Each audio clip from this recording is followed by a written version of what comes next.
wasn't Lincoln? Oh, the real reason why slavery died?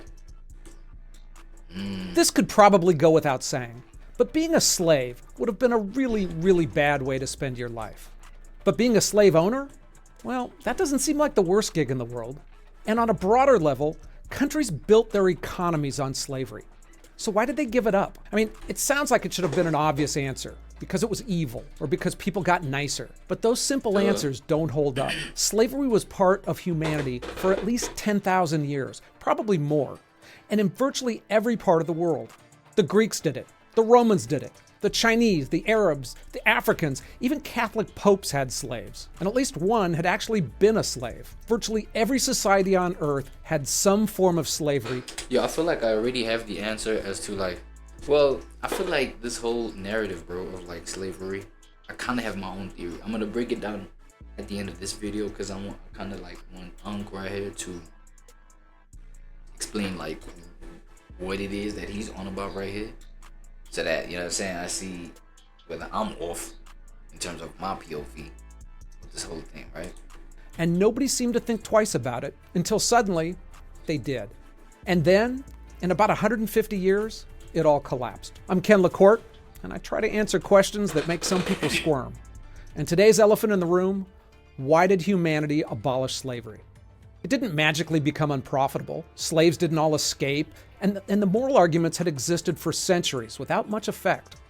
And there wasn't one hero who convinced everyone of its evil, although no human being on Earth did more to abolish slavery than this guy, and virtually no one knows his name. So we'll first look at religion and morality, because after thousands of years, they did play a role. And then we'll look at how modern slave rebellions changed the cost-benefit analysis, and how all of it changed the economics of slavery.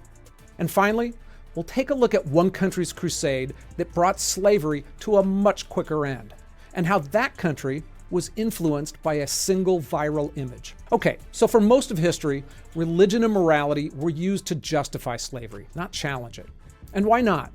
The Old Testament includes rules for how to treat slaves. Jesus never condemned it. Paul told slaves to obey their masters. The Quran regulates ownership and doesn't ban it either. In the ancient world, faith and slavery went hand in hand. It was simply accepted, part of the natural order woven into... And I feel like that's because maybe the slave perception towards the master had to resemble, you know what I'm saying, God to worshiper. You feel me? Jesus to the follower. Both scripture and society. So everything had to like move parallel so that everything makes sense in the world at the time, I feel like. The earliest moral and legal codes often priced people by rank. Accidentally kill a noble, pay gold. Kill a slave, pay a whole lot less. Worth was pegged to a class or a clan.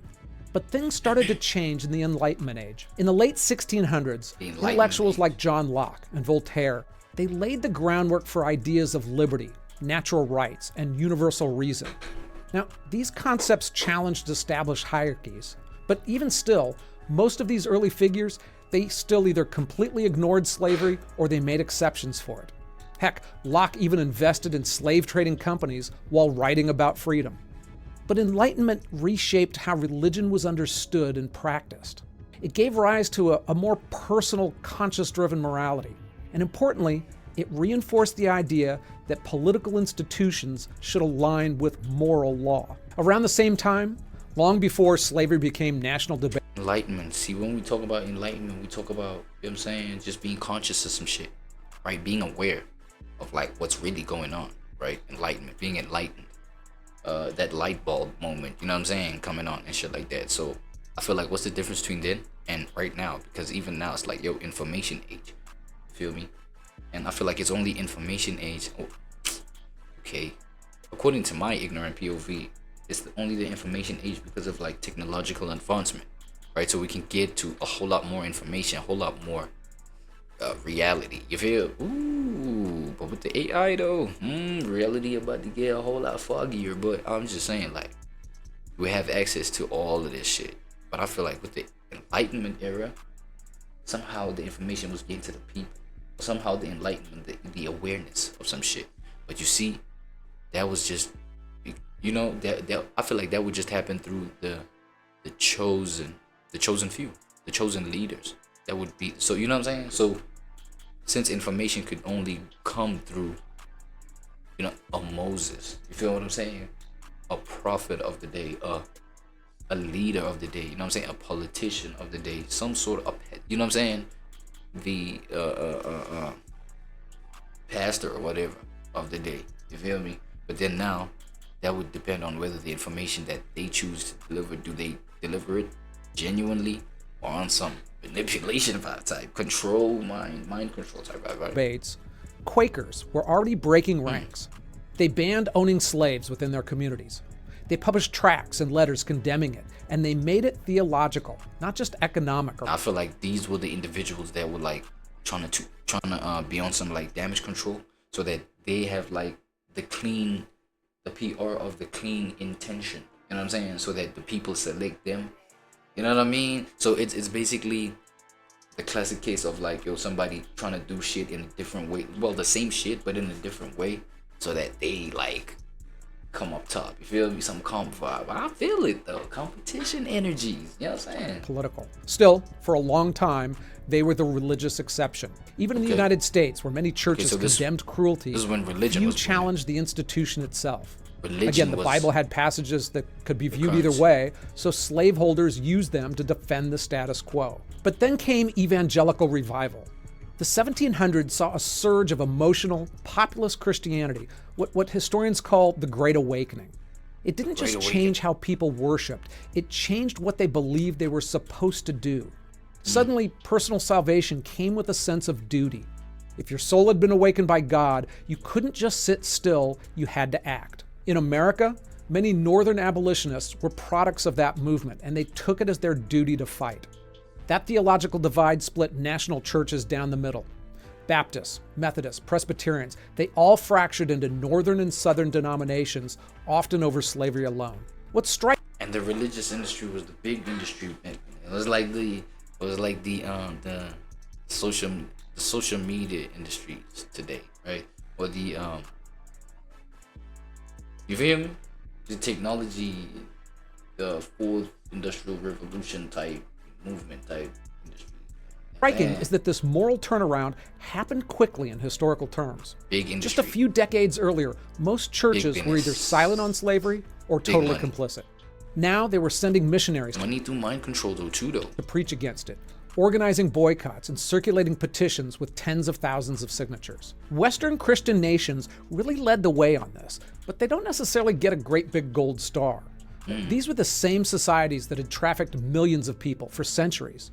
But Western Christianity was the first religion to mobilize a sustained activism that eventually forced other societies around the world to follow suit. But slaves played a role in their freedom as well. Rebellions were large and small, and slaves fought back constantly. And that resistance chipped away at the institution from the inside. Some of it was dramatic and violent. Some of it was quieter. But it all had a cost. And over time, that cost helped make slavery harder to defend, harder to enforce, and harder to afford. Let's start with the big one, the Haitian Revolution. In 1791, nearly 500,000 slaves rose up against French rule. It quickly became war, a brutal 13-year fight that destroyed plantations, decimated French forces, and ended with the creation of Haiti, the first black republic in the Western Hemisphere. Now, Haiti wasn't just a colony, it was the colony, the richest sugar-producing territory on Earth. And to put it in perspective, at its peak, it generated more revenue than all 13 American colonies combined. For real? And then it was gone. And that sent shockwaves through the whole slave-owning world. And Haiti wasn't an isolated case. 40 years later, in Jamaica, 60,000 slaves sparked an uprising known as the Baptist War. It only lasted 10 days before British troops crushed it, but that rattled Parliament. And just a year later, Britain passed the Slavery Abolition Act, freeing nearly 1 million slaves across the empire. Mass revolts like this weren't common, but when they happened, they hit hard. They shattered the myth that slavery was stable. They scared investors, and they forced political hands. But slave revolts are as old as slavery itself. The Spartacus Rebellion in 73 BC terrified Rome. So slaves have always resisted. Why did it now seem to matter in the 18th and 19th centuries? The biggest difference? Scale. The Europeans had taken slavery, and they really... I feel like it just didn't feel right. It was at a point where, yo, y'all niggas are just wigging too hard with this. Y'all fighting now. Industrialized Y'all really just want to fucking destroy humanity at this point. It. By the 1700s, it had moved from household or urban labor to mass-scale plantations, especially in the Caribbean and the American South. That created dense, majority slave population areas, and they were harder to control. And the stakes were higher as well. Cotton, sugar, tobacco exports. These were huge parts of nations' GDPs. A successful revolt didn't just burn a few crops, it could affect a country's entire economy. After the Haitian Revolution, French investors had lost millions, and people noticed. Importantly, these were also happening at the same time that new morality was taking hold, and a single rebellion could help shift public opinion and government action. But full-scale revolts weren't the only threat. Every day across the American South and beyond, slaves resisted in quieter, harder to track ways. They worked slower, broke tools, faked illness, and thousands escaped entirely. Oh shit, the awakening age, right? The enlightenment age. Like, people were just like waking up, bro, within their own conscience. You know what I'm saying? Within their own conscience. You feel me? And then it was like, y'all, nah, dog, this is crazy. I'm talking about at a collective level, realizing this and coming up with ways. So basically, I mean, developing their ways of just like, I don't know how diplomatic it was, how they, you know what I'm saying, ended up crashing out back at the system, you feel me? How they raged back at the system on some shit. When they did, they didn't just disappear. They became part of a network, the Underground Railroad. That was an Underground Railroad. I feel like that may have been their attempt of like fighting back diplomatically type shit, right? informal system of routes and safe houses and secret supporters stretching from the south to the north, sometimes into Canada. It helped thousands of people reach freedom, and it made slave owners paranoid. Because every escape came with a cost. Lost labor, lost capital. It forced owners to invest in tracking them down with rewards and bounty hunters. All of it added up. Okay. And the broader security cost was even worse. Southern states poured money into slave patrols, militias, and night riders, charging them with stopping runaways and putting down rebellions before they started. In some places, every adult white male was legally required to serve in a patrol, and large budgets were devoted to it. And the more violent the enforcement became, the more resistance it. So things like revolutions bring opportunities for employment. Because, you know what I'm saying? That's like employment. That's like, what? Am I looking at it the wrong way? Because, like, bro, imagine like the people that were not like, if you like the business investors, you know what I'm saying? Business in the sense of like being part of the percentage of white people that owns a bunch of slaves, and you know what I'm saying, and got this whole thing, and then obviously the revolution happens, and then you know what I'm saying, that nigga's slaves is gone. Now he needs the help of the next door neighbor who wasn't really into the whole thing. You know what I'm saying, he was dependent on the fact that he was dependent on family members who did have slaves or whatever the case. Now, you know what I'm saying, I'll pay him to go and find my nigga, you know what I'm saying, my niggas with the hard R type. Let me not say. You know what I'm saying? But yo, yeah, go find my neighbors. Go find my slave. You feel me? Opportunity for employment. Now that nigga got a job to do. Like, you know, I'm paying his ass like type shit. Sparked in return. It all gradually shifted the equation. What had once been an efficient labor system became a security headache. Now, look, resistance alone didn't bring down slavery, but it made it less sustainable and less stable and less profitable. The truth is, pretty much no economic model, no matter how profitable it is, can survive when it needs to be defended at gunpoint 24/7. And in the end, the system really collapsed when it stopped making financial sense. For centuries, slave labor was the backbone of global wealth.